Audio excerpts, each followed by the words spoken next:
कराची में women milk bank का इफ्तिताह किया गया है। उलमा के मुताबिक सरासर नाजायज है एक औरत का दूध बेचना, उसका मुआवजा लेना, क्योंकि अब तो ये सेल कर रही है ना, मुआवजा लेंगी उसका, ये जायज है? ये बिल्कुल हराम है। आज से कबल कभी इस तरह के मामलात या वाक़यात नहीं पेश आए, ये पहली मरतबा हुआ है और ये कतन नाजायज़ और हराम है। इस तरह की कमाई भी हराम है कि आप कुरान और सुन्नत की मुखालफत करके फहाशी को आम करके जो कमाएंगे वो आपके लिए कैसे दुरुस्त हो सकता है। जो ख़वातीन वहाँ पे जाके दूध देती हैं ये बिल्कुल नाजायज़ करती हैं, ये गुमराही है, ये कुरान और सुन्नत की मुखालफत है। उन औरतों को ये सोचना चाहिए कि हम कितना बड़ा गुनाह कर रहे हैं, गुनाह कबीरा कर रहे हैं, कि इससे मामलात कितने डिस्टर्ब होंगे, रज़ात के मामलात डिस्टर्ब होंगे। और ये कानून भी कुरान और सुन्नत के मुखालिफ है। इस्लाम ने कवानीन वज़ा किए हैं, फिर हमारे ऊपर अजाब आते हैं। इसकी बुनियादी वजह यह है कि हमने कुरान और सुन्नत की मुखालफत की है। कवानीन बनाना ये बिल्कुल गुनाह और हराम है। कराची में वुमेन मिल्क बैंक का इफ्तिताह किया गया है, जिसकी वजह से जो लोग हैं, जो शरई लिहाज से अगर देखा जाए, दीनी लिहाज से देखा जाए, तो ये मामलात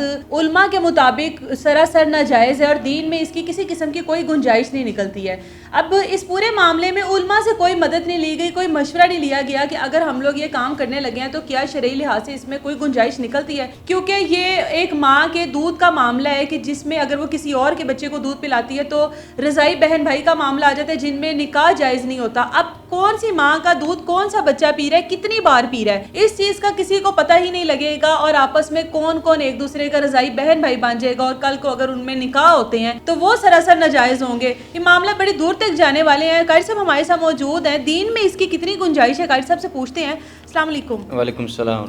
कारी साहब, एक अनोखी तर्ज का ही बैंक है और शर्म भी महसूस हो रही है कि अब हमारी ख़वातीन को किस तरफ भेजा जा रहा है। रज़ाई बहन भाई का सुना था कि एक औरत जो है किसी के बच्चे को उस कंडीशन में अपना दूध पिला सकती है अगर उसकी माँ में कोई मसला है या दूध उसकी माँ नहीं पिला सकती। अब ये एक नया कॉन्सेप्ट है कि बैंक में सबमिट करवाना है।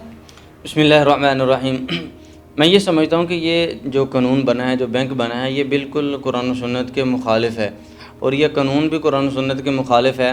जब इस्लाम ने कवानीन वज़ा किए हैं, इस्लाम ने बताया है कि रज़ात कैसे साबित होती है। जब रज़ात साबित हो जाए उसके बाद मामलात क्या होते हैं, रिश्तों के मामलात क्या होते हैं, इसी तरह वरासत के मामलात क्या होते हैं।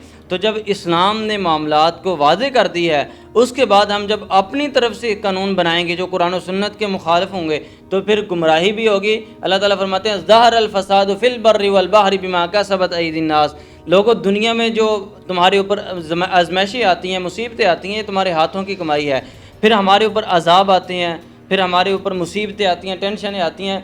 इसकी बुनियादी वजह यह है कि हमने कुरान और सुन्नत की मुखालफत की है। और ये देखेंगे ये जो अभी बैंक बना है ये तो सरासर मुखालफत है कुरान और सुन्नत की, और ये इस तरीके के कवानीन बनाना ये बिल्कुल गुनाह और हराम है। चूँकि जब एक कानून बन गया है तो उसके मुकाबले में, इस्लाम के मुकाबले में हम अपने कवानीन बनाएं, ये बिल्कुल दुरुस्त नहीं है। मैंने ये सुना था कि एक औरत जो है, अगर अस्पताल में भी आप देखें तो एक औरत अगर उसका दूध नहीं आता वो दूसरे बच्चे को पिला सकती है, ले सकती है, लेकिन ये अस्पतालों में तो बड़ी देर से हो रहा था। शायद इसी चीज़ को मद्देनज़र रखते हुए ये बैंक बनाया गया हो कि एक औरत अपना दूध वहाँ पे सबमिट करवा दे और अगर कोई माँ बीमार है या किसी की वालदा का इंतकाल हो जाता है उस कंडीशन में तो वो उस बच्चे को पिला दिया जाए। उसमें और इसमें बड़ा फ़र्क है। उसमें यह है कि ज़ात का ख्याल रखा जाता है। एक औरत अगर किसी बच्चे को फीड करवाती है एक या दो मरतबा तो इससे रज़ात साबित नहीं होती। हदीस में आता है कि जब 5 मरतबा फीड करवाया जाता है उसके बाद रज़ात साबित होती है। तो उस तरीके से पता होता है कि इस औरत ने फीड करवाया, ये इसकी रज़ाई वालदा है और इसी तरह इसके जो बच्चे हैं वो इसके रज़ाई बहन भाई हैं। लेकिन इस तरीके से जो अभी बैंक बना है ये आज से कबल कभी नहीं बना, बल्कि हमने ये समझा है कि हम ये तरक्की कर रहे हैं जिस तरह दूसरे ममालिक में है, तरक्की याफ्ता ममालिक में, हम भी उनके नक्शे कदम पर चल के हम भी तरक्की हासिल करें। तो मैं ये समझता हूँ कि उन्होंने जब जो तरक्की हासिल की है हमें ऐसी तरक्की की ज़रूरत नहीं है, क्योंकि उन्होंने ऐसी तरक्की हासिल की है कि उनके मुआशरे में वालिदैन की कोई तमीज़ नहीं है, रिश्तों की कोई तमीज़ नहीं है, ख़ानदानी कोई निज़ाम नहीं है। हमारे इस्लाम ने ख़ानदानी निज़ाम बनाया है, यहाँ पे बड़े अच्छे मसाइल हैं, बड़ा अच्छा माहौल है। इस माहौल में इस तरीके के जो कवानीन हैं ये बिल्कुल दुरुस्त नहीं है और ऐसे जो कवानीन हैं ये बिल्कुल हम ये समझते हैं कि इनको अप्लाई भी नहीं करना चाहिए। और जो अप्लाई करते हैं, जो ख़वातीन वहाँ पे जाके दूध देती हैं ये बिल्कुल नाजायज़ करती हैं, ये गुमराही है, ये कुरान और सुन्नत की मुखालफत है। उन औरतों को ये सोचना चाहिए कि हम कितना बड़ा गुनाह कर रहे हैं, गुनाह कबीरा कर रहे हैं, کہ اس سے معاملات کتنے ڈسٹرب ہوں گے, رضاعت کے معاملات ڈسٹرب ہوں گے. اور اسی طرح جنہوں نے قوانین بنائے ان کو بھی یہ سوچنا چاہیے کہ ہم قرآن و سنت کے مخالف قوانین بنا کے ہم جو روزی کمائیں گے, جو ہم سیلریاں لے رہے ہیں, یہ ہمارے لیے کیسے جائز ہو سکتی ہیں. تو یہ ایک لمحہ فکری ہے ان کے لیے بھی جنہوں نے قوانین بنائے ہیں, اور خواتین کے لیے بھی جو خواتین وہاں پہ جا کے دودھ سیل کرتی ہیں. کیسے بتائیے گا کہ ایک عورت کا دودھ بیچنا, ایک تو ہوتا ہے کہ خدا ترسی یا کسی بچے کے اوپر رحم کر کر پلا دینا, اس کا معاوضہ لینا, کیونکہ اب تو یہ سیل کر رہی ہیں نا, معاوضہ لیں گی اس کا, یہ جائز ہے؟ یہ بالکل حرام ہے. پہلے کبھی کسی عورت نے ہمارے اس طرح کیا؟ آج سے قبل کبھی اس طرح کے معاملات یا واقعات نہیں پیش آئے, یہ پہلی مرتبہ ہوا ہے, اور یہ قطعاً ناجائز اور حرام ہے. اس طرح کی کمائی بھی حرام ہے کہ آپ قرآن و سنت کی مخالفت کر کے, فحاشی کو عام کر کے جو کمائیں گے وہ آپ کے لیے کیسے درست ہو سکتا ہے. ایک ہے رضاعت کے عوض معاوضہ لینا, تو وہ تو درست ہے, اگر کوئی عورت کسی کو فیڈ کرواتی ہے وہ اپنی مرضی سے اس کو معاوضہ دیتے ہیں, بلکہ یہ قرآن و سنت کا بھی حکم ہے. اللہ تعالیٰ نے فرمایا کہ تم اس کا خیال رکھو جب خیال تک وہ آپ رکھو, کے بچے کو بالکل دودھ ایسا, پلا رہی ہے, اس کی خوراک کا خیال رکھو, اس کا بالکل. ویسے ہے. لیکن یہ معاملہ کہیں یہ پر نہیں ہے معاملہ کہ عورتیں بوٹل میں دودھ جا کر جمع کروائیں اور اس کو پریزرو کیا جائے. بالکل. آج تک تو ہم تو یہ تو سنتے آئے ہیں, دیکھتے ہیں کہ جس طرح بھینس کا دودھ سیل ہوتا ہے, بکری کا دودھ سیل ہوتا ہے, لیکن یہ پہلی مرتبہ ہوا ہے.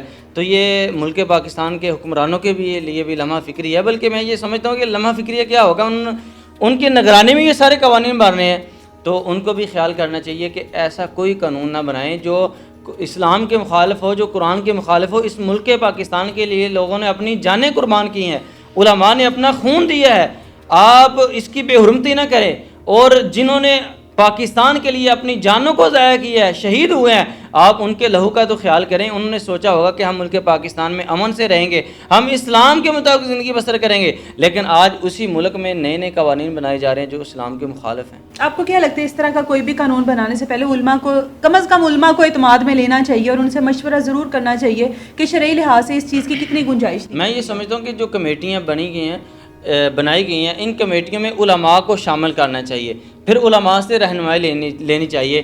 اگر علماء یہ رہنمائی کریں کہ یہ قانون ٹھیک ہے تو پھر اس قانون کو اپلائی کرنا چاہیے. اگر علماء یہ کہہ دیں کہ یہ قانون قرآن و سنت کے مخالف ہے تو پھر ایسے قانون کو بالکل رد کر دینا چاہیے. اگر کراچی میں یہ پروجیکٹ کامیاب ہو جاتا ہے تو اس کے بعد تو یہ ہر چھوٹے بڑے شہر میں شروع ہوگا. بالکل ہوگا, میرے خیال میں ہر شہر میں ہوگا, ہر قصبے میں ہوگا.